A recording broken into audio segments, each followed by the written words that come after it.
সুবহানাল্লাহ। আল্লাহকে পাওয়ার মজাই আলাদা দোস্ত। তুমি বেড়ি দেখে মজা পাও, আমি সেজদা দিয়ে মজা পাই। জানো না, আপনারা যারা বিড়ি খাইয়ে মজা পান, আমরা কিন্তু সুবহানাল্লাহ পড়ে তার থেকে বেশি মজা পাই।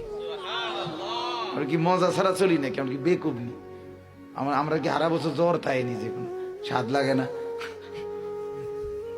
কথা বোঝেন নাই? অবশ্যই মজা। জিন্দিগির যদি মজাই না থাকে তো জিন্দিগি চলছে কেমনে?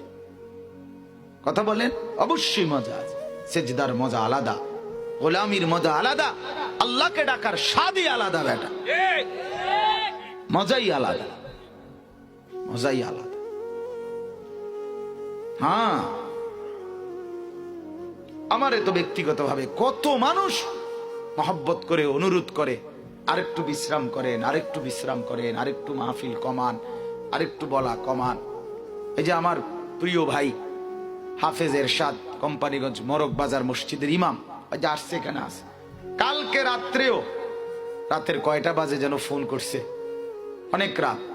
সে আবার বলতেছে, ভাই আমি একটা অনুরোধ, আপনার শরীরের উপরে অনেক লোড যাচ্ছে, শরীর দুর্বল হয়ে যাইতেছে, কিন্তু আমি খোদার কসম আল্লাহর কথা বলতে বসলে সব ভুলে যাই, সব ভুলে যাই,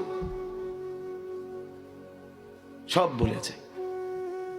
আলহামদুলিল্লাহ, মালিকের নাম, আল্লাহর কথা বলার মজাই আলাদা, স্বাদই আলাদা, সৌভাগ্যই আলাদা। এত তাকদীর আমার সৌভাগ্য যে আমার মালিক, কত লক্ষ মানুষ আমার চোখের সামনে, যাদের মুখ দিয়ে সারাদিনে একবার মালিকের নাম আসে না, তো সেই তাদের মাঝে রেখে আমার মতো এক আদনা গোলামকে আল্লাহ তাআলা তার নাম বলার তৌফিক দিছে। এর চাইতে সৌভাগ্য আর কি হইতে পারে বেটা? চাইতে বড় কপাল আর কি হইতে পারে?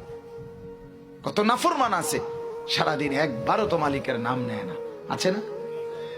তো